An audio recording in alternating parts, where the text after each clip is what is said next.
Buenas tardes, tengan todos.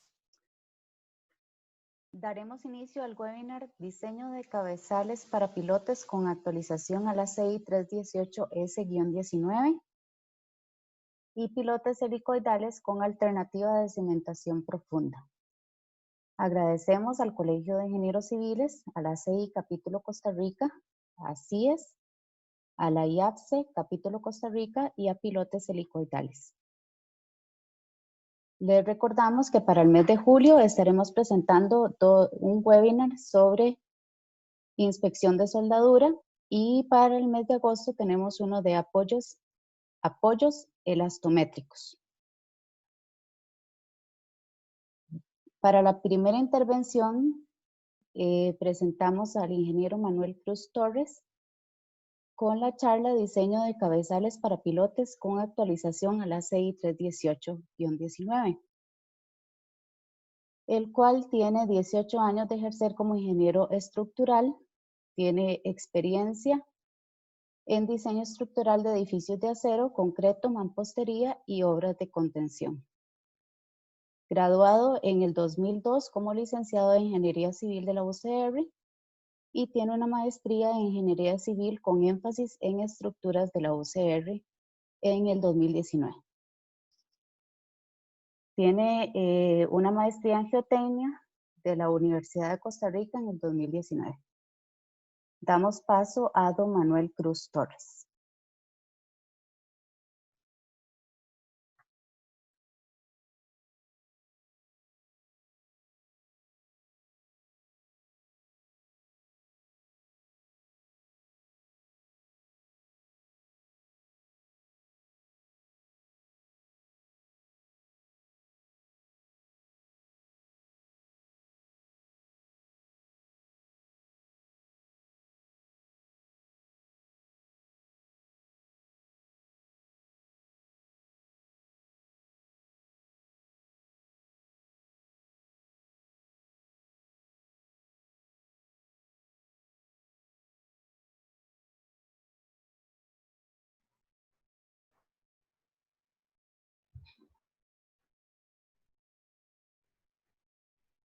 Buenas tardes, muchas gracias por su asistencia a este webinar.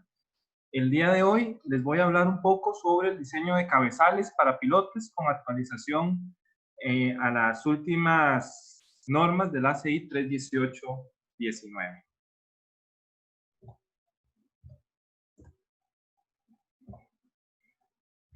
Primero, empecemos por definir qué es un cabezal. Básicamente, podemos decir que los cabezales son componentes estructurales monolíticos de concreto reforzado que poseen un gran volumen y rigidez, cuya función va a ser la de conectar los pilotes para que estos transfieran las cargas y solicitaciones de la superestructura al subsuelo. Es decir, podemos ver el cabezal como una estructura intermedia que distribuye las cargas a los pilotes, sirviendo de transición entre la superestructura y la infraestructura. El concepto anterior podemos visualizarlo en la imagen de la derecha, donde tenemos una columna a través de la cual baja una carga axial. El pile cap o cabezal es este elemento intermedio, cuya función es la de distribuir las cargas a los piles o pilotes. Y en la imagen de la izquierda podemos ver el armado de un cabezal para una estructura donde las cargas axiales y posiblemente los momentos son considerables. Ahora bien, ¿cuáles son las consideraciones de diseño de este tipo de elementos? Bueno, los cabezales deben analizarse, diseñarse y detallarse para resistir las solicitaciones provenientes de las bases de las columnas o los muros de la estructura, de forma tal que transmitan a los pilotes en forma de fuerzas axiales dichas fuerzas. Las reacciones del suelo van a actuar como cargas concentradas en el eje de los pilotes y los pilotes van a limitar los asentamientos de los pilotes aislados y van a prevenir la falla localizada en alguno de ellos en caso de que se diera una concentración de esfuerzos. Hipótesis para el diseño de los cabezales de las ecuaciones que vamos a ver. Más adelante les comentaré dónde pueden consultar una ecuación generalizada para analizar las cargas axiales en pilotes. pero para efectos prácticos vamos a suponer que los pilotes se distribuyen simétricamente en el cabezal, que en cada cabezal los pilotes tienen la misma geometría y capacidad soportante, y que los pilotes se suponen apoyados sobre el mismo estrato del subsuelo. Si esta condición no se da, hay que hacer un análisis especial. Los cabezales son miembros de doble simetría en planta, son miembros rígidos que pueden tener asentamientos y rotaciones en el suelo de fundación, y vamos a asumir que el cabezal no tiene contacto directo con el suelo. Es decir, que este elemento no transmite ningún tipo de solicitación directa al terreno, solo lo hace a través de los pilotes que llegan a este elemento. Vamos a suponer también que el cabezal rígido no trabaja a fricción, que todos los cabezales están ariostrados en dos direcciones ortogonales y que las fuerzas axiales, cortantes y momentos vectores que actúan en las bases de las columnas o muros van a ser transmitidos por el cabezal a los pilotes como carga axial aplicada en el baricentro de la sección transversal de los mismos. Y estas cargas van a incluir el peso propio del cabezal. Adicionalmente, todas las solicitaciones actuantes en las bases de las columnas o pedestales van a ser transferidos a la parte superior del cabezal, ya sea por contacto directo con el concreto, mediante las armaduras o los anclajes al concreto.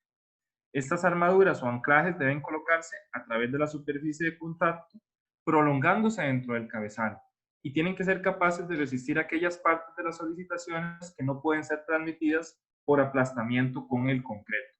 Asimismo, en aquellos casos donde se den fuerzas de tensión, esas conexiones deben ser capaces de resistir las fuerzas totales de tensión. Constructivamente y por comportamiento, es recomendable completar el acero transversal de confinamiento en la armadura del pilote que penetra en el cabezal y de la armadura de la columna en el fondo del cabezal. En la imagen de la izquierda tenemos una recomendación de que estas armaduras de confinamiento del pilote por lo menos deben encontrarse 15 centímetros dentro del cabezal. Y aunque el tipo de conexión que se recomienda para los pilotes es capaz de transmitir momento, vamos a suponer que ese momento, se desprecia ese momento que puede ser transmitido a la columna. Ok. En el caso de que tuviéramos cabezales con cargas excéntricas, siempre que sea posible, los ejes baricéntricos de los miembros cargados normalmente que concurran en un punto deben interceptarse en este, y de no ser así hay que tomar en cuenta las fuerzas cortantes y flectoras debidos a la excentricidad. Afortunadamente, la mayoría de programas de análisis estructural que usamos en la actualidad pueden modelar y considerar ese tipo de excentricidades. Antes de entrar al diseño propiamente del cabezal y cuáles son las ecuaciones que rigen a la luz del nuevo ACI 31819, para poder diseñar, en primera instancia es necesario predimensionar el cabezal. Entonces vamos a ver una serie de recomendaciones prácticas para ese primer predimensionamiento. En primer lugar, tenemos que tener presente que la forma y disposición del cabezal va a quedar definido por el número de pilotes que conecta y la separación de los mismos. ¿Cómo calculamos esa separación de los pilotes? Bueno, va a depender de la forma en que los pilotes trabajan. Así, por ejemplo, en el caso de pilotos que trabajan exclusivamente por punta, la separación suele estar entre 1.75 a 2.5 veces el diámetro del piloto. Por el contrario, si los pilotes trabajan por fricción, esta separación varía entre 2.5 a 3 veces el diámetro del piloto. Por razones constructivas, la mayoría de empresas suelen utilizar una separación de 3 veces el diámetro, pues esta facilita la instalación de los pilotos. Muy bien. Conocida la separación que tenemos que respetar para los pilotes por razones constructivas, es necesario estimar el número de pilotes que va a requerir cada cabezal. Entonces, una primera aproximación puede ser usar la ecuación 1.05 veces la carga total que transmite la columna entre la carga admisible del piloto. Y este factor de 1.05 se utiliza para considerar el peso del cabezal. En algunos casos, sobre todo en zonas sísmicas como las nuestras, los cabezales tienen que soportar no solo cargas axiales, sino también momentos. Entonces, ese factor de 1.05 que les expuse antes puede llegar a incrementarse hasta valores de 1.5. Por tanto, ese factor que es meramente empírico, para obtener una primera aproximación del número de pilotes, a medida que uno va diseñando más de este tipo de elementos, lo puede ir calibrando. Una vez que conocemos el número preliminar de pilotes, ya podemos establecer la geometría del cabezal, tanto en planta como en elevación. Para lo que es el peralte del cabezal, algunos autores sugieren utilizar un valor de 0.6 veces la separación de los pilotes. Más adelante en el ejemplo vamos a ver que esta consideración va a tener que ser revisada por las nuevas ecuaciones de cortante establecidas en el ACI 318-19 han impuesto demandas mayores para el diseño de los pilotes, y ese factor de 0.6 veces S queda un poco corto. Ok. Una vez determinado el peralte del cabezal y conocida la cantidad de pilotes, lo que debemos hacer es empezar a distribuir estos pilotes en planta, procurando, por razones económicas, obtener el cabezal en planta más pequeño. Para ello, por lo menos, debemos establecer una distancia mínima entre 15 a 30 pulgadas de los bordes de las placas, esto en función de la carga axial que transmite el elemento, y la separación de los pilotes debe respetar la separación mínima que comentamos antes, que por lo general vamos a manejar como 3 veces el diámetro del pilote. Establecida la geometría de partida y el acomodo de los pilotes, lo que procede posteriormente es revisar que las cargas axiales en los pilotes no superen las cargas que estos son capaces de resistir. Por ello, consideremos esta geometría básica donde cada pilote está ubicado por una coordenada X sub I, Y sub I, y adicionalmente que el cabezal debe soportar una carga axial P sub I y momentos en ambos ejes dados por M sub X y M sub Y. Para esos valores y considerando las suposiciones generales de diseño que vimos al inicio, podemos establecer que la carga axial en cada pilote la podemos calcular como la carga axial total entre el número total de pilotes n, más o menos, dependiendo de la posición del pilote y de la orientación de los momentos, del momento x entre la inercia x por la coordenada y sub i, más o menos el momento y entre la inercia y por la coordenada x sub i, y para el caso de las suposiciones generales consideradas, estas inercias x y y se pueden calcular cada una como la sumatoria de las coordenadas al cuadrado. ¿Qué pasa si no se cumplen las suposiciones al inicio expuestas al inicio de la presentación? Bueno, debemos recurrir a una ecuación más general. En nuestro caso, el Código de Cimentaciones de Costa Rica, en su apartado 5.9, nos permite discutir el cálculo de las cargas axiales para un grupo de pilotes sometidas a momento. Entonces, con estas ecuaciones, verificamos que las cargas axiales en los pilotes no excedan las capacidades de diseño. Si no se cumple esa relación, redimensionamos el cabezal, colocamos más pilotes de ser necesario, y ya con una geometría final que nos garantice que los pilotes son capaces de resistir, o la capacidad del piloto es capaz de resistir las demandas, podemos proceder ahora sí al diseño del cabezal.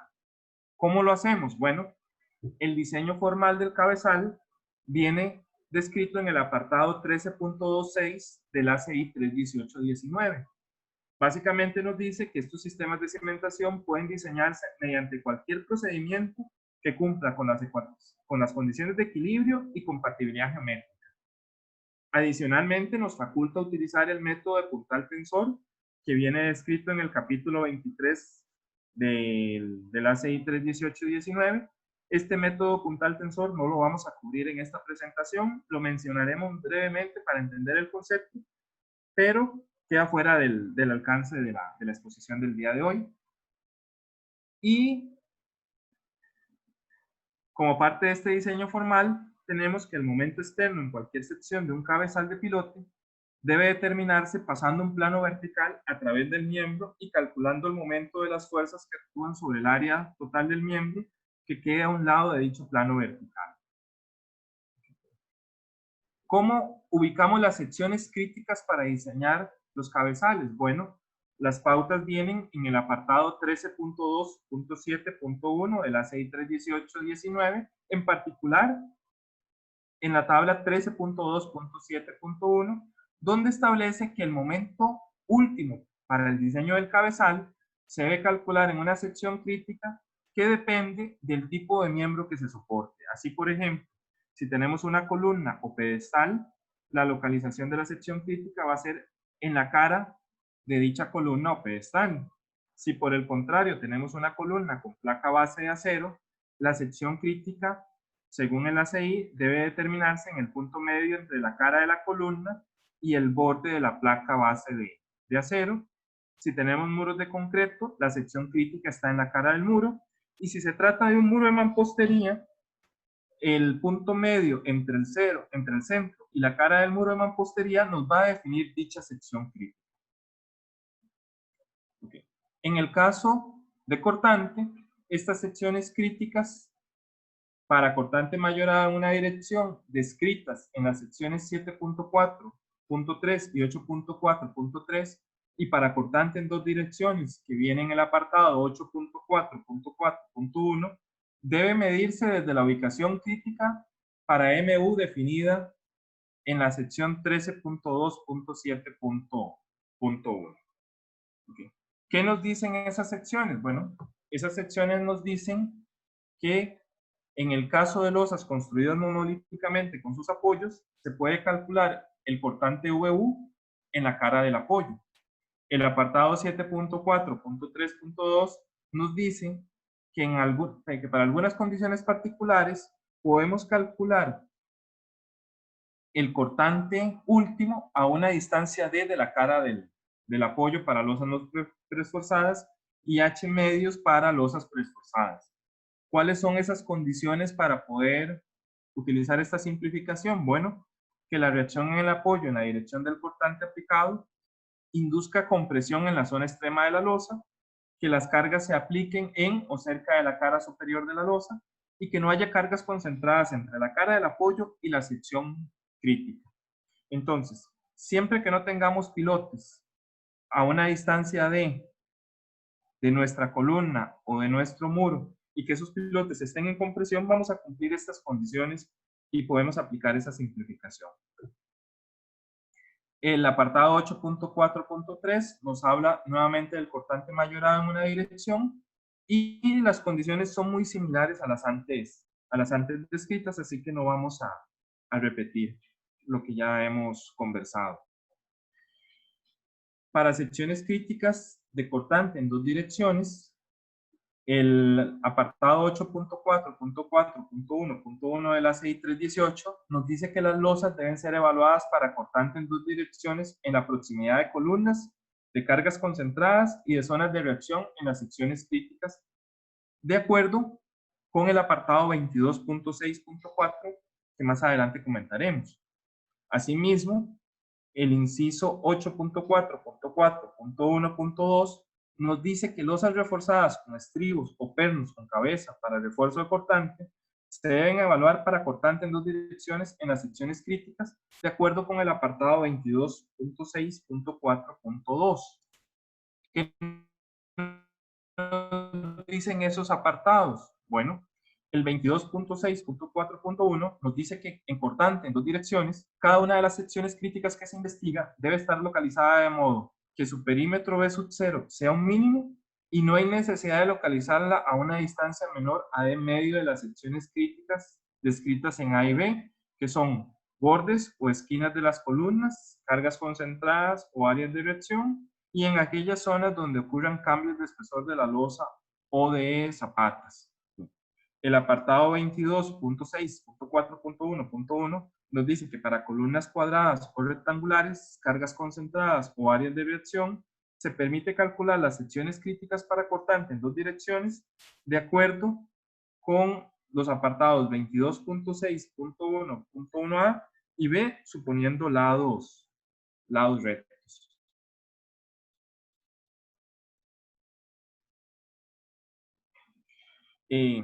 Continuando con lo que nos dice el ACI, establece en el apartado 22.6.4.1.2 que en las secciones críticas para cortante en dos direcciones se permite considerar la columna o pedestal de forma circular o de polígono regular, suponiendo una columna cuadrada de área equivalente, esto para simplificar los cálculos, y en el caso de miembros en dos direcciones reforzados con pernos con cabeza como refuerzo cortante o estribos de una o varias ramas, se debe considerar una sección crítica con perímetro B sub 0 ubicado a una distancia de medios fuera de la línea periférica más externa del refuerzo cortante.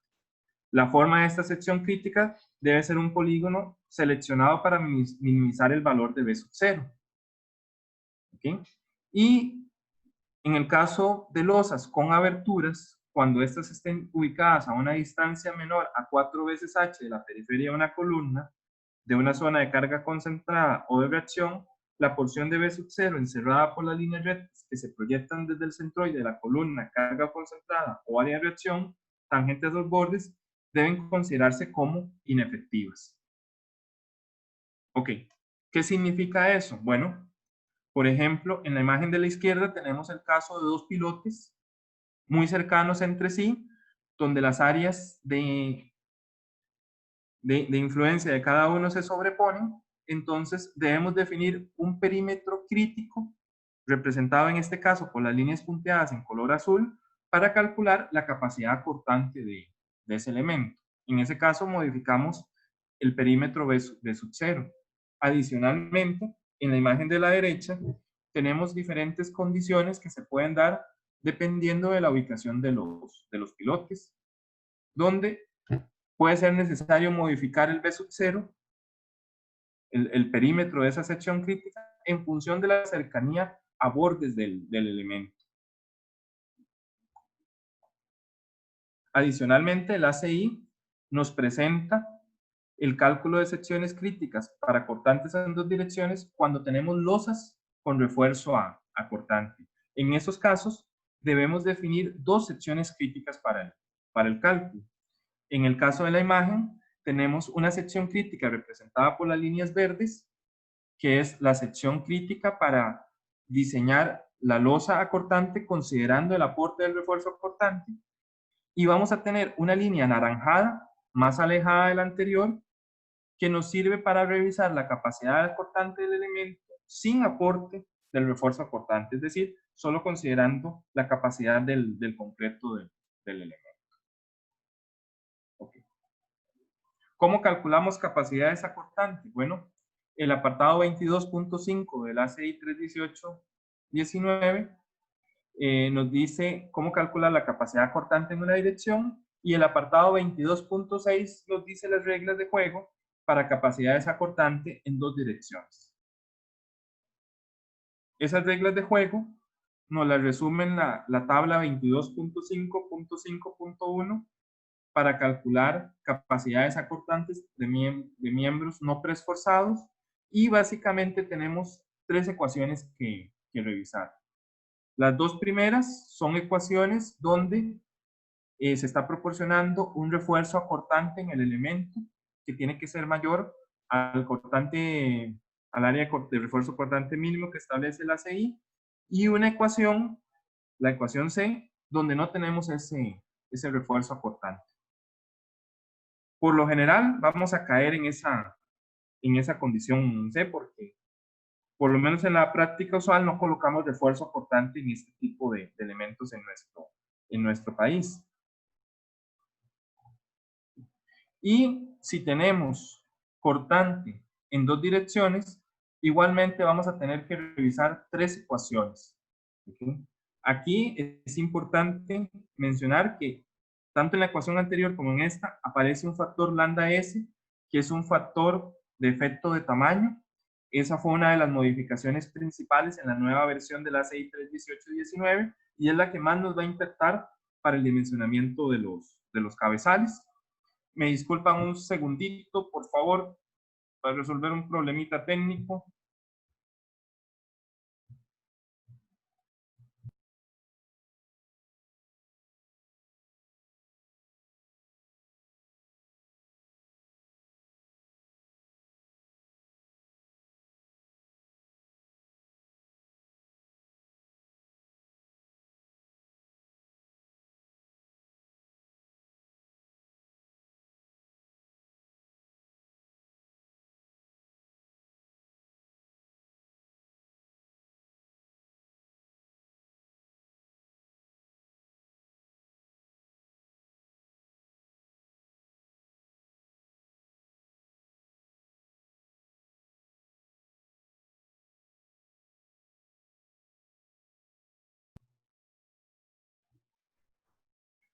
Mis disculpas, ya resolví el problemita técnico que tenía.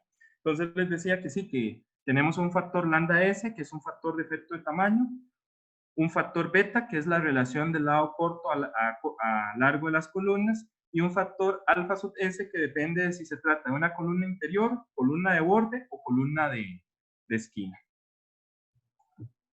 Okay. En lo que respecta al cálculo de capacidad de flexión, vamos a usar las ecuaciones tradicionales que hemos usado para diseñar vigas. El método puntal tensor es un método alterno para diseño de cabezales. Viene descrito en el capítulo 23 de la CI 318-19. Básicamente consiste en modelar una cercha tridimensional donde vamos a tener bielas o puntales a compresión y vamos a tener tirantes o tensores que se diseñan a tensión.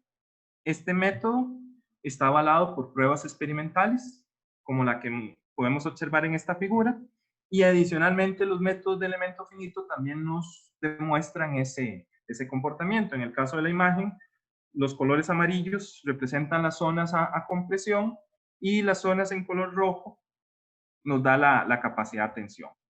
Ok, rápidamente vamos a ver un ejemplo para dar lugar a la siguiente presentación. Vamos a considerar un cabezal de 8,5 por 8,5 pies, con columnas de 16 por 16 pulgadas, diámetro de pilotes de 12 pulgadas, F'C de 4000 PSI, y vamos a suponer que tenemos cargas permanentes de 20 kips y cargas temporales de 10 kips en cada pilote. El ejemplo está en sistema inglés porque se me olvidó mencionar que las ecuaciones anteriores también están en sistema inglés. Si ustedes van a trabajar en otra ecuación, con otro sistema de ecuaciones, de dimensiones, van a tener que buscar las ecuaciones respectivas. Aquí podemos ver dos secciones críticas. Una sección crítica de medios de la columna para el corte en dos direcciones y una sección a una distancia de la columna para corte en una dirección. Ok. En primer lugar, vamos a suponer la altura del cabezal. Dado que la separación de pilotes es 3 veces 3 pies, 36 pulgadas, vamos a suponer un peralte de 0.6 veces ese valor, que nos da 21.6 pulgadas, y vamos a trabajar con un D de 14 pulgadas en promedio. La carga axial última en los pilotes para carga gravitacional va a ser 40 kips. El momento de diseño en la sección crítica, en el borde de la columna, lo calculamos y nos da 3.300 kips por pulgada, y el acero requerido por flexión en grado 60 sería 4.58 pulgadas cuadradas, lo cual nos da número 6 a cada 25, que nos da justo el acero teórico. Calculamos la cuantía de acero longitudinal W, que nos da 0.0032, y con esos parámetros, y considerando que el cortante último en la sección crítica son 120 kips, despreciando el peso del cabezal, podemos calcular el valor de VC mediante la ecuación que rige este caso por no tener refuerzo a cortante.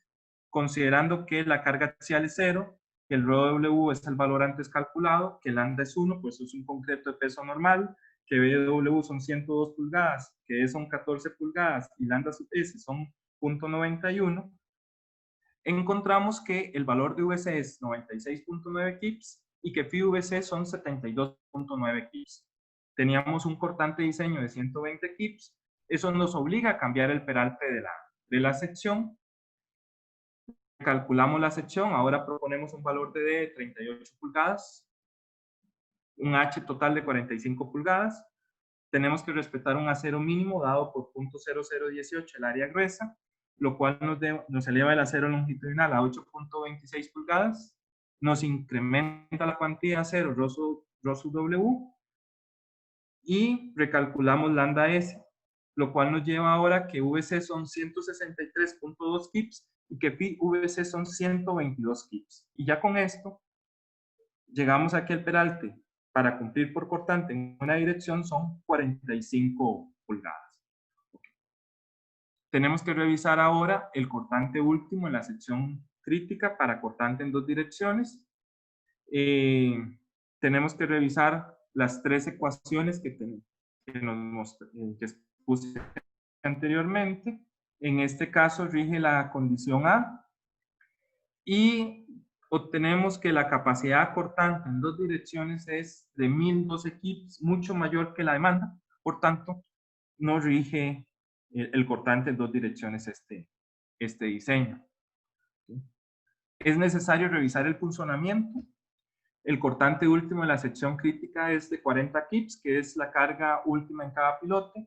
El valor de VC lo calculamos con las ecuaciones anteriores, que aplican también para el cortante en 2 direcciones. Y en este caso, dado el peralte que maneja la sección, resulta que si yo calculo ese perímetro crítico alrededor del pilote, empiezan a sobreponerse y nos va a dar una condición que nos lleva a cortante en una dirección. Entonces, como el ejemplo, como la finalidad de este ejemplo es que ustedes vean la aplicación del cálculo, vamos a omitir esa condición. Es importante que la tengan presente, la vamos a omitir y vamos a suponer que los pilotes están suficientemente distanciados entre sí para que no nos afecte esa condición. Entonces, en este caso, tenemos un beta igual a 1, un B sub 0 que nos da 170 pulgadas, un alfa sub S de 20, pues es un pilote de esquina, un lambda S de 0.65, rige el caso A y la capacidad cortante phi VC nos da 796 kips, mucho mayor que la demanda. Por tanto, para este ejemplo, el cortante en una dirección rige. ¿Qué les mencionaba el ejemplo de que se sobreponen los pilotes? Bueno, una imagen que les presenté antes, la parte inferior, la imagen de la derecha, los 2 pilotes, es lo que se nos está dando en ese caso. Esa sección crítica es tan grande que empiezan a sobreponerse y al final, como tenemos 3 pilotes, básicamente el perímetro crítico es muy similar al perímetro de cortante en una dirección. Entonces, es importante que cuando estén calculando un cabezal, dibujen todas estas secciones y tomen las consideraciones necesarias para calcular de manera correcta el B sub 0 y determinar cuál es la condición crítica de diseño. Con esto, termino mi presentación. Vamos a tener preguntas al final de la segunda charla. Así que les agradezco su atención y cedo la palabra al siguiente expositor. Muchas gracias.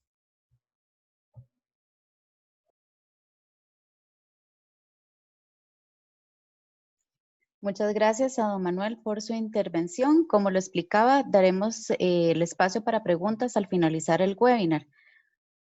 A continuación tenemos al ingeniero Adrián Guevara con la presentación de charlas pilotes helicoidales con alternativa de cimentación. Don Adrián tiene 9 años de ejercer como ingeniero civil, de los cuales los últimos 5 años han sido como colaborador de pilotes helicoidales. Ha realizado proyectos como reforzamiento del edificio existente de la Escuela de Derecho de la Universidad de Costa Rica, 2 líneas de transmisión de alta tensión para el ICE, reforzamiento de edificios como la torre de consultorios de la UNIBE, el recalce para detener asentamiento de diferenciales en un edificio de apartamentos de 4 niveles en Escazú, e incluso instalación de pilotes en el Parque Nacional Tortuguero, donde incluso se instalaron pilotes en agua para 2 muelles. Sin más, damos paso a don Adrián.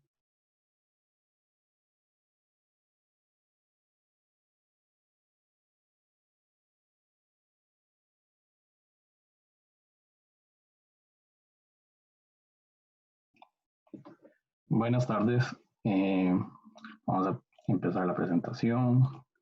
Quería agradecerle a la gente del SIC, la gente de ACIDES, a don Manuel por la presentación anterior y recordarles el tema de las preguntas al final. Incluso por ahí vi una pregunta del video, la presentación. Vamos a tener unos anexos que van a poder ver o van a poder accesar después, se los va a compartir. Las presentaciones en PDF y unos anexos adicionales. La parte de pilotos helicoidales, nosotros siempre empezamos con una pequeña analogía. Si un pilote hincado fuera un clavo en la madera, el piloto helicoidal sería un tornillo. La diferencia, vamos a tener un elemento, en este caso un elemento de acero de alta resistencia, al cual le vamos a aplicar torsión O sea, vamos a ir girando el elemento para, entre comillas, atornillarlo al suelo. ¿Cómo se conforma un pilote helicoidal? Vamos a tener una sección principal que va a tener las hélices, que ahí me adelanto van a ser el secreto, van a ser lo que le da capacidad al pilote. Vamos a tener secciones adicionales que se van a acoplar, puede ser con hélices o lisas, para llegar a la profundidad donde nos vamos a empotrar, a donde vamos a tener ese suelo de buena capacidad, y un elemento que se llama cap, que va a estar embedido en el cabezal. Estas secciones normalmente se trabajan en 2,10 metros, o sea, lo que son 7 pies, pero según la necesidad del proyecto podemos trabajar secciones que sean más pequeñas. Y las hélices normalmente se trabajan en incremento, es decir, que la primera hélice va a tener un cierto diámetro, la que sigue va a tener un diámetro un poquito mayor y así consecuentemente. Se trabajan hélices normalmente de 8, 10, 12, 14, 16 pulgadas, o si el pilote requiere algo más grande, pues se puede fabricar. El pilote que nosotros trabajamos ya tiene cierto proceso de aprobación, esto debido al proveedor que nosotros trabajamos. Tiene procesos de fábrica ISO 9001, códigos internacionales también.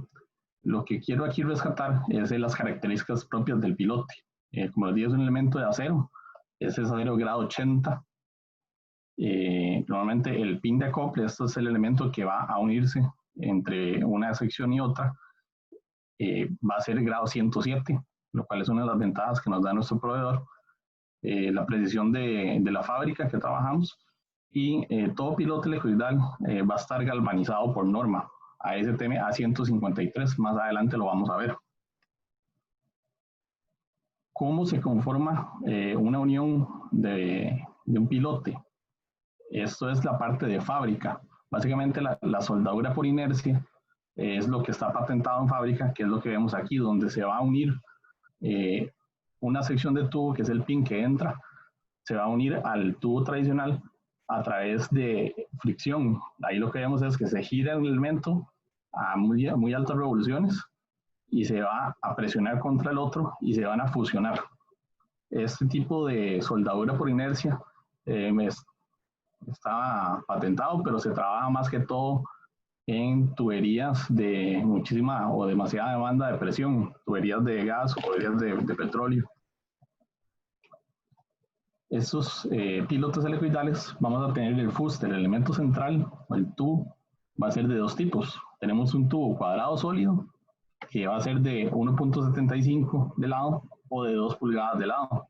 Si ustedes lo ven, a pesar de que es sólido, es un elemento bastante pequeño, muy esbelto, entonces no va a ser para cualquier uso. Este es bastante eficiente cuando se utiliza el pilote como un anclaje, ya sea un anclaje para algún tipo de muro, o si el pilote va a trabajar con cargas de extracción o volcamiento. Y lo más tradicional, que es el tubo redondo hueco. El tubo redondo hueco es esta tabla que vemos aquí. Esos son los tamaños que se manejan tradicionalmente, donde vamos a tener diámetro externo, algún espesor de pared, y la fábrica ya maneja lo que son las capacidades en tensión y compresión para cada una de estas secciones. Estas dos columnas son bastante importantes. La capacidad al torque básicamente es la capacidad de afluencia cuando yo le ejerzo torque a este tubo. Y el KT, que el KT es una relación estadística que se ha sacado a lo largo de los años. Los pilotes helicoidales tienen más de 100 años de existir y se han venido utilizando en otros países mucho más que aquí. Nosotros tenemos unos 6, 7 años de estar trabajando con pilotos aquí en el país apenas. Esta relación KT es una relación directa entre el torque que se le ejerce cuando se está instalando el pilote y la capacidad real axial que puede soportar. Como les digo, estos valores van a ser la conversión. Entonces, si yo tengo un pilote que por prueba sabemos que aguanta 6.500 libras-pie, yo sé que como máximo, gracias a esta conversión estadística que se ha obtenido, va a soportar las 65.000 libras o 65 kilos, aproximadamente casi 30 toneladas axiales. Esto lo vamos a utilizar tanto para comprobar el pilote en sitio como para diseñar el pilote. Más adelante lo vamos a ver. Y para terminar el tema de los fustes, también se puede combinar los fustes. Yo puedo tener o empezar el pilote con un fuste cuadrado, por ejemplo, o un fuste de pequeño diámetro. ¿Por qué? Porque tal vez tengo que empotrarme en una capa de suelo que es bastante duro. Entonces el fuste de menor diámetro o cuadrado va a penetrar más fácilmente esa capa. Y arriba, tal vez en la zona de suelo, tal vez, o hipotéticamente hablando, podría tener un suelo que sea licuable, un suelo de muy, muy baja capacidad. Entonces, toda esa altura, yo voy a ocupar que el pilote trabaje mejor como columna. Entonces puedo hacer una combinación, una transición a un pilote de mayor diámetro que trabaje mucho mejor. La unión entre secciones, como pueden ver ahí en el video, aquí ya tenemos una sección instalada de pilote y vamos a acoplar el que sigue. Esta unión lleva pernos, el grado de perno, la cantidad de los pernos, el diámetro, todo eso ya está especificado por fábrica en base a las capacidades máximas de los tubos o de los fustes. Y como pueden ver es bastante rápido. Es simplemente insertar el pilote a través de esa unión pin-caja y aplicar los pernos.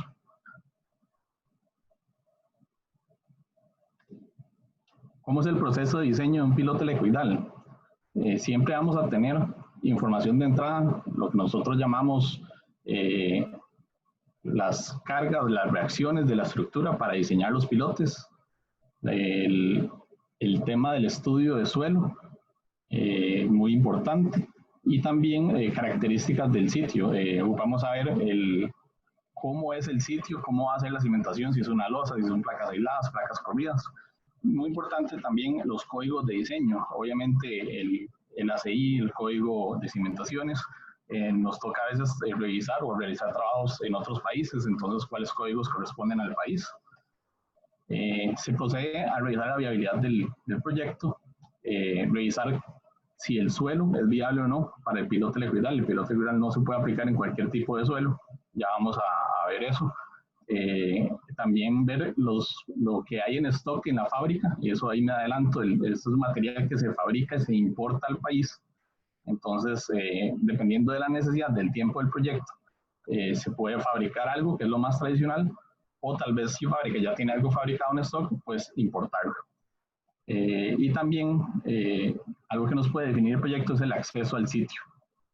Muchas veces en temas de recalces o reforzamientos estructurales tenemos que trabajar bajo un entrepiso existente, entonces más bien vamos a hacer algo diferente, que es en base al equipo que puede entrar ahí o que puede instalar, diseñar el pilote.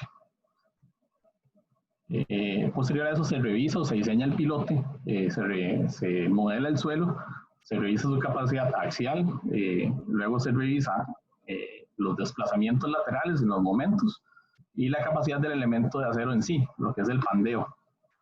Finalmente, obteniendo o cumpliendo todos esos elementos, pasando por todo ese checklist, vamos a tener ya un pilote diseñado con su torque de instalación. Más adelante vamos a ver un poquito más de eso, y eso nos va a determinar el equipo que tenemos que utilizar para instalarlo. Otras revisiones que se hacen es el efecto de grupo o la revisión del suelo, si nos va a afectar el pilote. Y también en conjunto con el diseñador estructural, vamos a pedir que nos revise el diseño del cabezal, o que nos haga el diseño del cabezal. En pilotes helicoidales se maneja la misma regla que nos comentaba don Manuel. Se separa 3 diámetros de pilote entre sí, solo que en el caso de los helicoidales se utiliza el diámetro de la hélice más grande.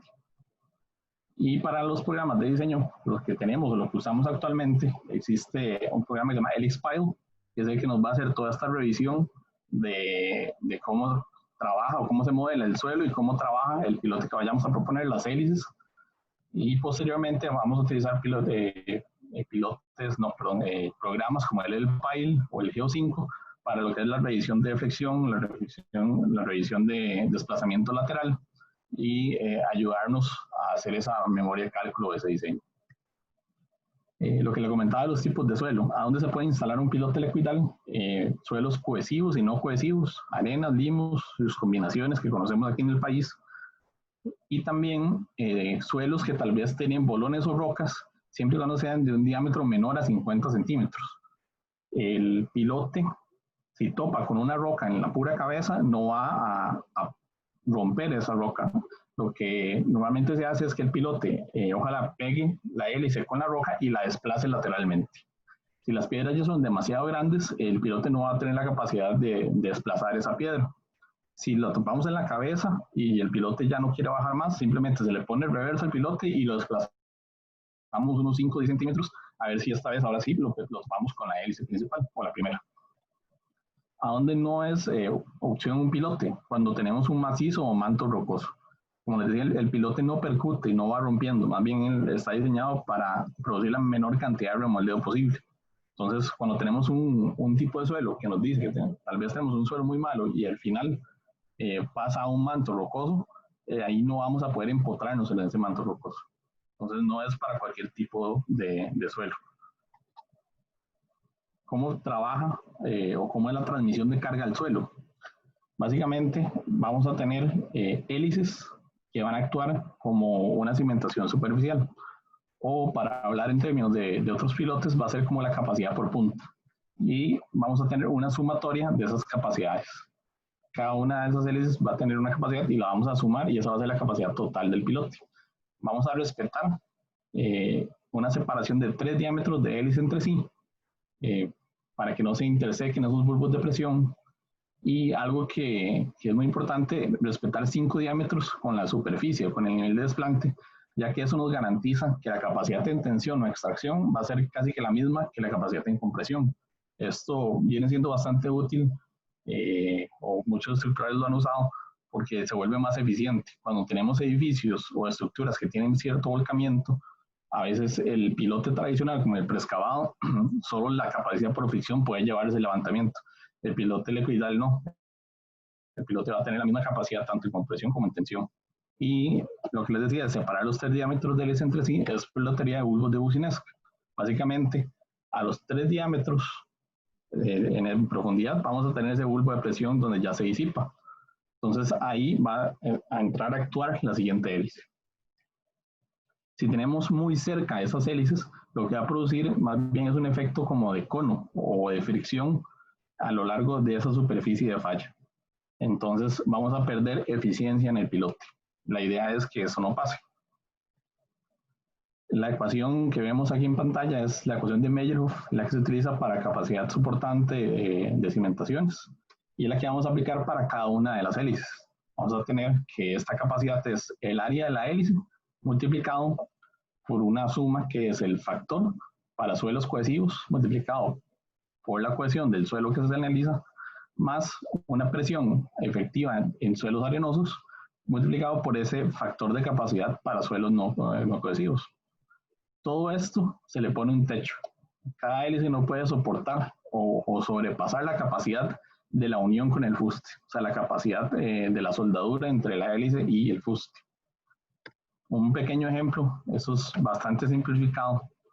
Si tuviéramos un pilote con 3 hélices, una de 20, una de 25 y una de 30, en un suelo completamente homogéneo, con 20 golpes del SPT, un suelo cohesivo, en base al estudio de suelo, vamos a obtener la cohesión de ese estrato de suelo. Entonces vamos a aplicar la fórmula. Si tenemos un suelo meramente cohesivo, la parte de arenas se hace 0. Vamos a tener esa cohesión calculada por el factor de cohesión por el área de cada una de las hélices, que nos va a dar 3 capacidades, las cuales vamos a sumar. Esta va a ser la capacidad axial del pilote. Y aquí no hemos tocado todavía lo que es el fuste. Vamos a agarrar esa capacidad axial y vamos a aplicar ahora sí el valor tan importante que les decía, que es el KT, esa conversión, donde vamos a agarrar la capacidad axial del pilote y vamos a aplicar esa conversión que nos va a decir el torque de diseño, el torque al que yo tengo que llegar cuando estoy instalando el pilote. Este torque yo lo voy a revisar con los elementos de la tabla, a ver cuál fuste me cumple. Si yo ya tengo un pilote propuesto, digamos uno de 2.8 pulgadas de diámetro exterior, yo reviso cuál es la capacidad máxima o que soporta al torque. Entonces, si esa capacidad es mayor a la que calculé, entonces lo puedo utilizar. Si es demasiado grande, puedo buscar o pasar a un fuste más pequeño. Pero Posterior a eso tengo que hacer las revisiones de desplazamiento lateral y pandeo. El desplazamiento lateral normalmente, como es tradicional de cualquier estructural, nos va a decir que es 1 pulgada. Eso también nos lo define el estructural. Y vamos a utilizar programas de diseño para analizar ese desplazamiento lateral. Otra forma de llevar esa carga lateral, si es muy grande, es combinar pilotes verticales que se van a llevar la carga axial con pilotes inclinados. El pilote inclinado, la componente horizontal de esa inclinación, va a soportar la carga lateral. Entonces se puede hacer cosas como esta, donde vamos a tener una cimentación con pilotos verticales y algunos inclinados. ¿Cómo se revisa pandeo en un pilote helicoidal? Sigue siendo una columna de acero, simplemente que el modelo pasa a ser este. A donde yo ya me empotré en el estrato con buena capacidad, voy a tener o pasar a ese estrato de baja capacidad. En este caso del ejemplo son 3 golpes del SPT. Cuando yo tengo 4 golpes o menos, es como si estuviera en el aire, como si no hubiera capacidad lateral. Entonces voy a tener este modelo para revisar pandeo. Si tuviera más golpes, lo que puedo generar aquí es alguna presión pasiva o resortes que me ayuden a llevar ese pandeo. Aquí es donde uno puede, tal vez por carga axial, decir que me está cumpliendo un pilote, pero voy a tener que pasar a un elemento de mayor diámetro. O tal vez proponer algún tipo de transición o combo, donde tengo un elemento de mayor diámetro arriba y uno de menor diámetro a donde ya estoy empotrado. El proceso de instalación, básicamente voy a tener un rotor, que es el equipo que se encarga de girar el elemento, de ir atornillando el pilote, y voy a tener un torquímetro, que es el que se encarga de revisar la capacidad o el torque que se está aplicando en el pilote. Como ustedes ya vieron, el diseño está directamente relacionado a ese torque. Entonces, un pilote de alta capacidad, muy grande capacidad o requerimiento, va a tener un torque muy alto. Un torque muy alto significa que yo voy a tener un requerimiento o un rotor mucho más grande que va a tener una necesidad de capacidad hidráulica muchísimo mayor. Entonces, una relación directa. Pilotes de alta capacidad van a ser torque alto, que significa maquinaria grande. 90% de las veces hemos visto que nos cumple bastante bien un bajo. Un bajo, obviamente, que tenga una tercera línea que se llama. Eso nos da buena capacidad. Pero también podemos hacer cosas más pequeñas, cosas como mini cargadores o bobcats. Vean, por ejemplo, el tamaño de este rotor comparado con la persona. Mini excavadoras como esta. O ya cosas más grandes como excavadoras. Vean el tamaño ya de este rotor comparado con las personas. Este pilote que vemos ahí fue uno de los pilotes que se instaló. Bueno, eso fue una prueba, pero eso fue para la terminal de contenedores de Moín, APM. Toda la calle, toda la línea de transmisión que entra desde la 32 hasta adentro de la isla artificial está montada sobre pilotes helicoidales. Y justamente en esta zona, donde está a la par del viaducto, tenemos el récord de instalación de profundidad de un piloto helicoidal aquí en el país. Llegamos a 38 metros de profundidad en ese caso, atravesando una parte de coral. Aquí en el video vamos a ver, o quiero rescatar, a donde va a entrar esta hélice, van a ver que va a entrar esta otra. La hélice tiene un pitch, que es esta abertura que tiene aquí. Está pensado o configurado el pilote y las hélices para que donde entra esta, entre la otra y así, va a trabajar en el mismo plano. Esto va a evitar remoldeo. También es importante que vean que no producen excedente, no estamos sacando tierra, no se está vibrando, no está haciendo mayor intervención. Es bastante limpio y bastante rápido. De hecho, inclusive a lo sonoro lo que se oye es el babop prendido, trabajando, pero no tiene mayor impacto. También el video es en tiempo real. Esa sección que es de 2 metros, en cuestión de 1 minuto entra. Es importante decir eso. Nosotros trabajamos en promedio unos 120, 180 metros lineales de instalación por día de trabajo para una cuadrilla o un equipo de trabajo. El control de calidad, como les decía, vamos a estar revisando el torque de diseño en sitio. con este elemento. El torquímetro transmite a la pantallita, o incluso hay otros torquímetros que ya hacen un registro digital. Y yo por norma tengo que revisar o tomar una medida de ese torque que se está instalando cada 30 centímetros o cada pie en el 100% de los pilotes, toda la profundidad del pilote en todos los pilotes. Esa memoria de instalación nos va a garantizar no solo que se está cumpliendo con la capacidad de diseño, sino que nos dice con exactitud la capacidad real a la cual quedó cada uno de los pilotes. La memoria de instalación se entrega al cliente, se entrega a quien nos contrató, la fábrica se deja una copia y nosotros nos dejamos otra, porque es la mejor garantía que tenemos de que el sistema estaba funcionando acorde a lo que se pidió. Y otro sistema o otro control de calidad que hacemos son las pruebas de carga. Si alguien ha visto una prueba de carga en un pilote, pues perfecto, ya saben cómo es el sistema. Si no, aquí se las explico rápidamente. Básicamente lo que es prueba en tensión, o sea, sacar el pilote, vamos a tener un gato de postensión que está amarrado al pilote por una varilla Davida con una transición especial, y vamos a tener deformímetros adosados a la cabeza del pilote, y vamos a generar la curva de esfuerzo de formación. La prueba se puede hacer cíclica, es decir, podemos simular sismo, es decir, llevarlo a una carga, descompresionarlo y volverlo a llevar a la carga y ver cómo se comporta. Y también la prueba en compresión es básicamente estripar el pilote. Vamos a tener para eso que sostener este gato con un marco de referencia. Todo este marco va a sostener este conjunto y va a estar amarrado al suelo con otros 4 pilotes helicoidales. Siempre vamos a tener el mismo tema, el deformímetro adosado a la cabeza del pilote que vamos a probar. También vamos a probar con lo que son anclajes, ya sea para activar el anclaje o para probar la capacidad. Y vamos a pasar a lo que son los elementos tipo CAP.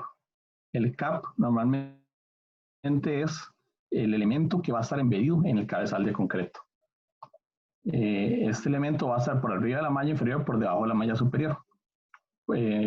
Tradicionalmente lo trabajamos como un elemento galvanizado, pero puede ser sin galvanizar siempre y cuando se garantice que el CAP va a estar lo suficientemente embedido en el concreto para que no le llegue una posibilidad de corrosión. En Estados Unidos existe un instituto que se llama el Deep Foundation Institute. Es un instituto que se encarga de revisar y de dar normativa, de hacer publicaciones sobre lo que son cimentaciones profundas. En la edición de este año, tienen una revista, la edición de marzo y abril de este año, sacó una publicación sobre eficiencia de cabezales o eficiencia del CAP dentro de los cabezales. Básicamente ahí lo que tradicionalmente se trabaja es un único placa o cabezal embedido y colocado normalmente a la mitad del cabezal. Eso ya depende del diseño en conjunto con el estructural. Muy importante lo que comentaba don Manuel, la revisión de cortante y la revisión de punzonamiento. Esta publicación va a estar en los anexos de la charla, ahí la pueden revisar, la pueden leer con más detenimiento. Ahí podemos ver unas imágenes de cómo va el cabezal. E incluso, como les digo, es importante revisar ese espesor para que cumpla. Este es en el caso de una losa. La losa, esto es visto desde el aire, es aquí.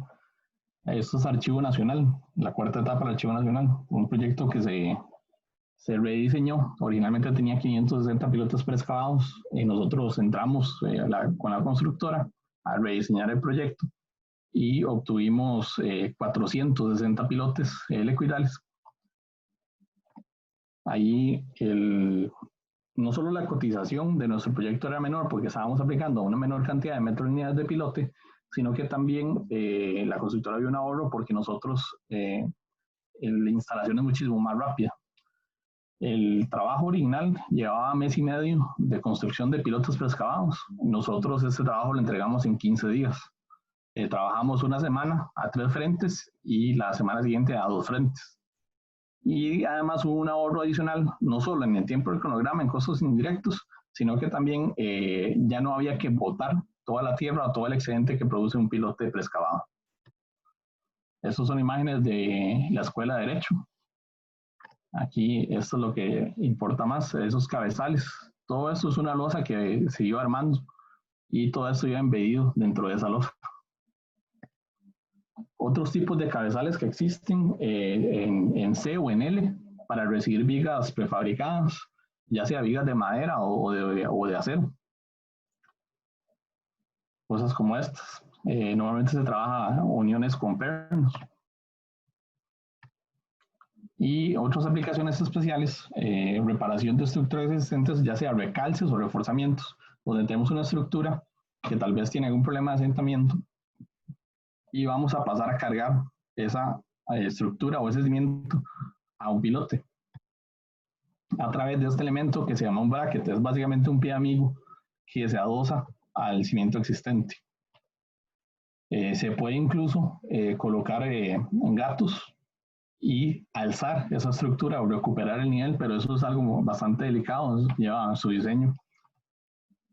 También dependiendo de las cargas, hay que ver si hay que reostrar esos pilotes o ver cómo se trabajan. Y se pueden hacer magnitudes pequeñas o magnitudes grandes, pues como estas. Aquí en el país tenemos un par de recalces que ya hemos hecho. Uno que voy a hablar aquí es un edificio de 4 niveles. El edificio ya presentaba varios problemas, tuvo un asentamiento diferencial y una cara del edificio se empezó a hundir a lo largo de creo que eran 8 años de estar construido. Ahí se evidencian varias fracturas que presentaba el edificio. Vean incluso la abertura en buques. Ahí pasamos a hacer un diseño.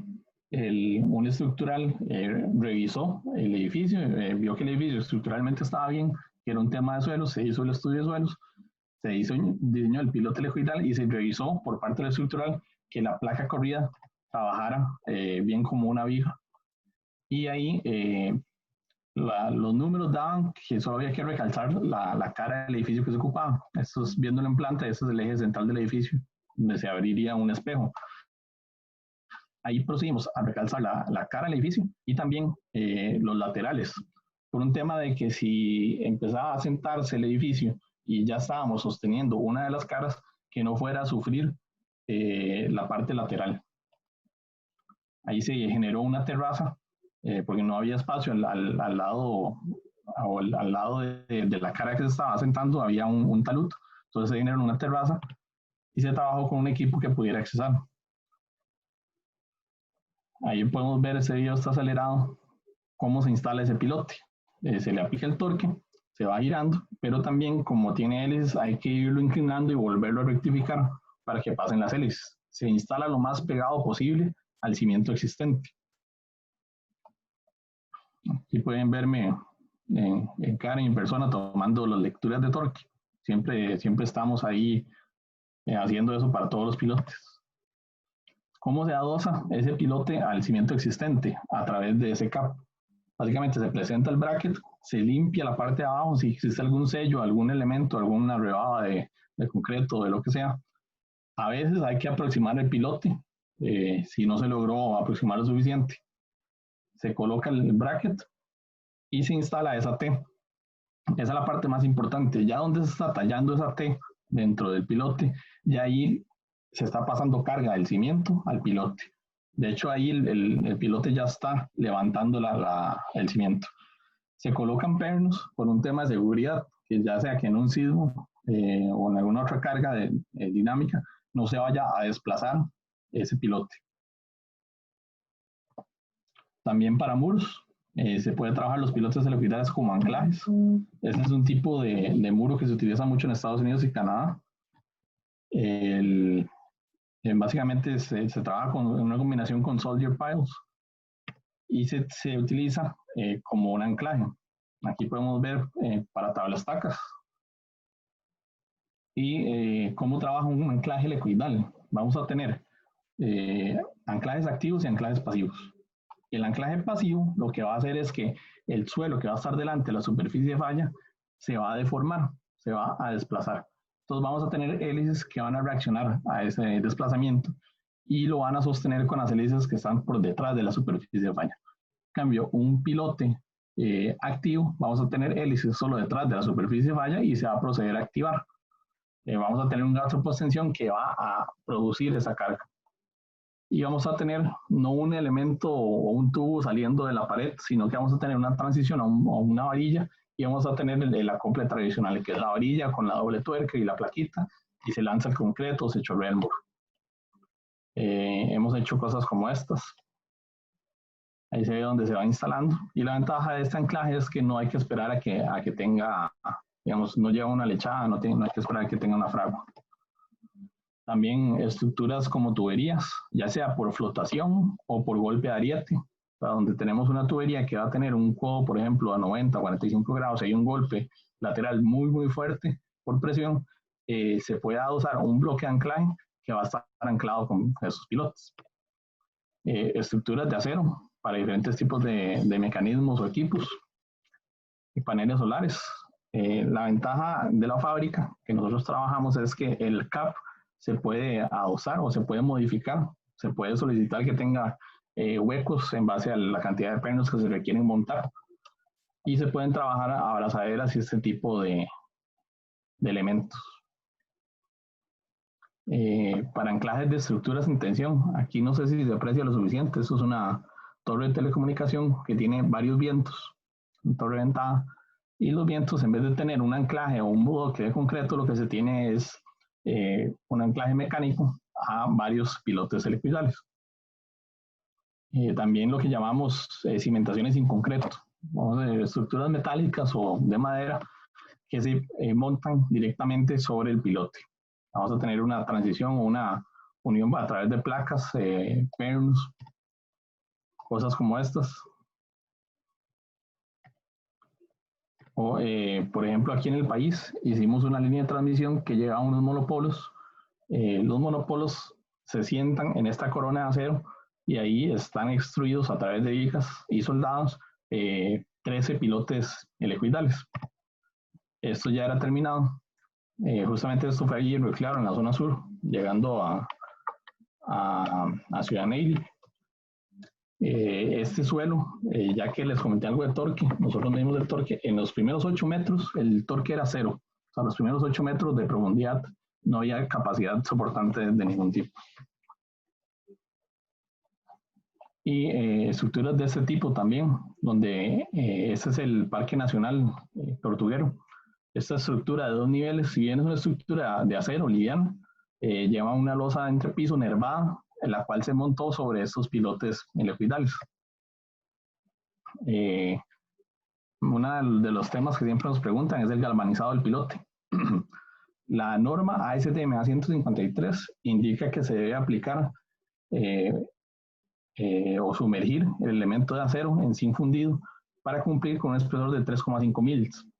Esto le garantiza una vida útil en condiciones normales de entre 60 y 100 años. Esta es la metodología que ocupa. Esa imagen que vemos ahí son radiografías donde lo negro es aire atrapado o vacío. Por eso se pide, o la norma solicita que sea este tipo de metodología porque es la más eficiente. Este tipo de imagen no es directamente relacionado con pilotes, sino con estructuras galvanizadas que normalmente están expuestas a los elementos. Aquí podemos ver la cantidad de años que dura en base a el espesor del galvanizado. La norma lo que pide son 3,5 mils. Con eso podemos ver que supera los 60 años. En caso nuestro, el material que nosotros trabajamos, la fábrica, tiene un promedio de 5 o 6 mils. Es un poquito menos del doble de lo que pide la norma. ¿Por qué se trabaja más del galvanizado? No solo es una garantía adicional, sino también por temas de transporte y manipulación del pilote. En caso de que en el sitio el pilote cayera encima de otro y perdiera cierto espesor de galvanizado, o algún equipo le pasó encima, o alguien lo golpeó con alguna herramienta. Entonces se maneja ese protección adicional. Las aplicaciones de los pilotes helicoidales. Aquí en Costa Rica hemos hecho desde casas, cosas de 20 pilotes, hasta edificios como Torre Ascensa, que es un edificio de 22 pisos, que se diseñó todas las cargas dinámicas de la torre, se la llevan los pilotes. Hemos hecho tanques, hemos hecho mucha perdón, naves industriales, cosas como bodegas, reparaciones de estructuras, anclajes, torres de transmisión eléctrica y torres de telecomunicación y equipos, tuberías, cosas de ese tipo. A veces la gente ve los pilotes helicoidales y piensa que es algo solo para usos pequeños o recalces de casas, cosas por el estilo, pero se puede utilizar para cosas grandes. Básicamente esa sería como la introducción que tenemos de los pilotes helicoidales. Quería aprovechar y agradecer a las CIES, al SIC, a Carol que nos está ayudando hoy. También recordarles, vamos a tener unas preguntitas que se las pueden pasar a Carol, ella nos va a estar comentando. Y si el tiempo ya no nos alcanza, las preguntas también las vamos a contestar posteriormente por correo. Y vamos a tener una parte de anexos que ustedes pueden entrar y bajar, que van a ser las presentaciones en formato PDF y algunos anexos como los que yo les comentaba. Ahí vamos a ver, por ejemplo, un brochure donde vemos algunos ejemplos de proyectos que hemos hecho. Le voy a dar ahora la palabra a Carol para ver qué consultas hay. Muchas gracias a don Adrián. Tengo una pregunta de don Sergio. ¿Cuál es la profundidad máxima de un pilote helicoidal? Ok, la profundidad va a depender enteramente del torque o del diseño. Básicamente, como les decía, ahí en APM llegamos a pilotes de 38 metros de profundidad. Tengo entendido que el pilote helicoidal más profundo fue en Nueva Zelanda y llegó a los 60 metros.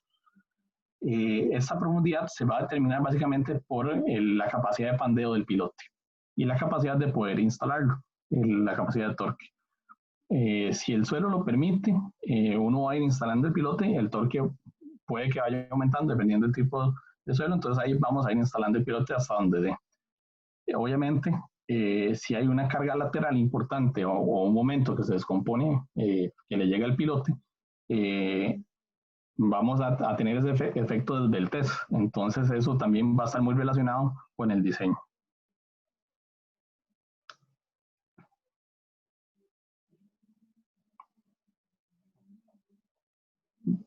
No sé si hay alguna otra pregunta.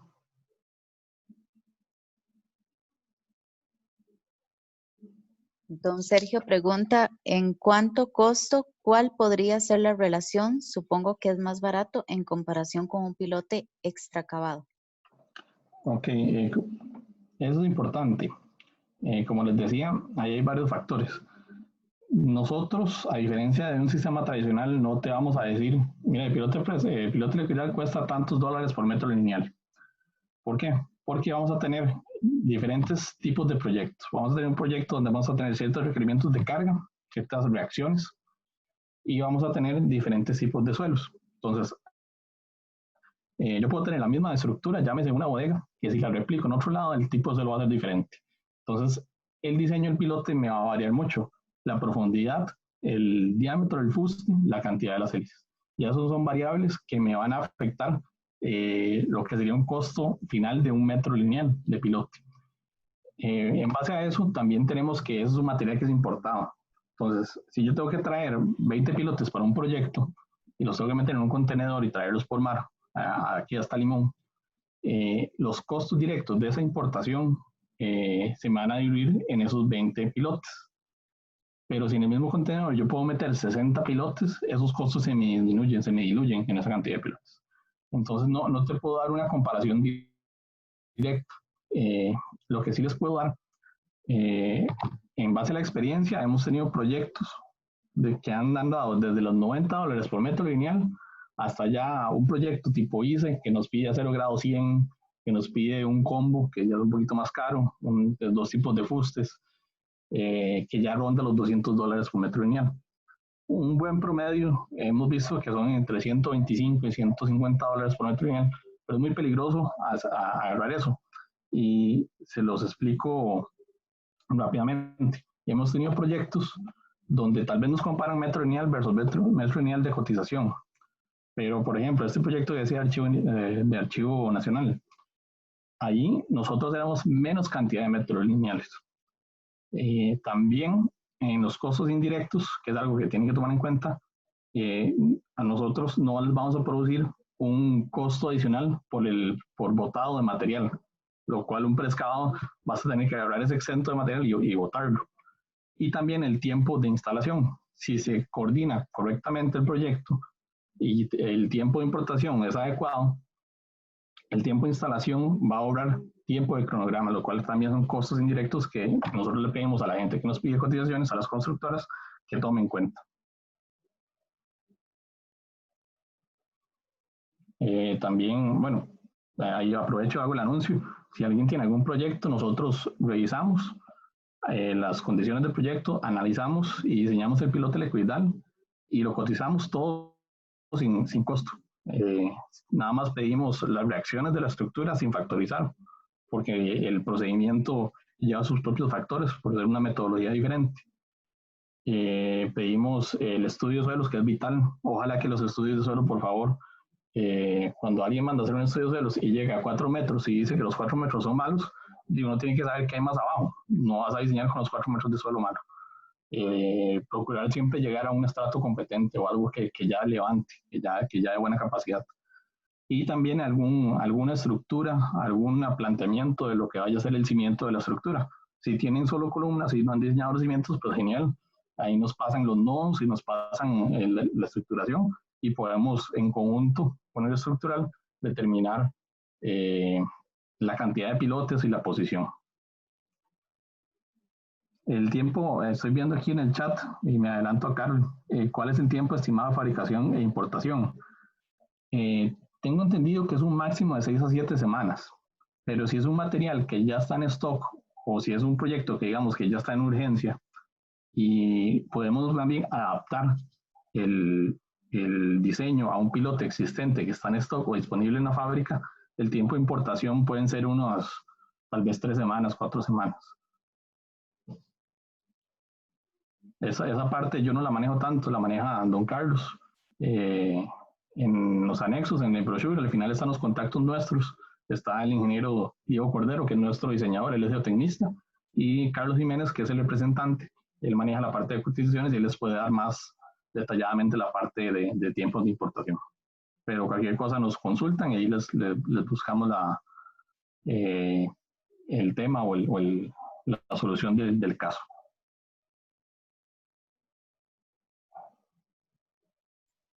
Muchas gracias a don Adrián y a don Manuel. Cerramos aquí ya el periodo de consultas y se les va a estar enviando vía correo electrónico a todos el certificado de participación, la encuesta y los anexos que don Adrián comentó ahora. Ahí mismo pueden escribir si tuvieran alguna consulta y nosotros se la tramitamos posterior. Muchísimas gracias y buenas tardes.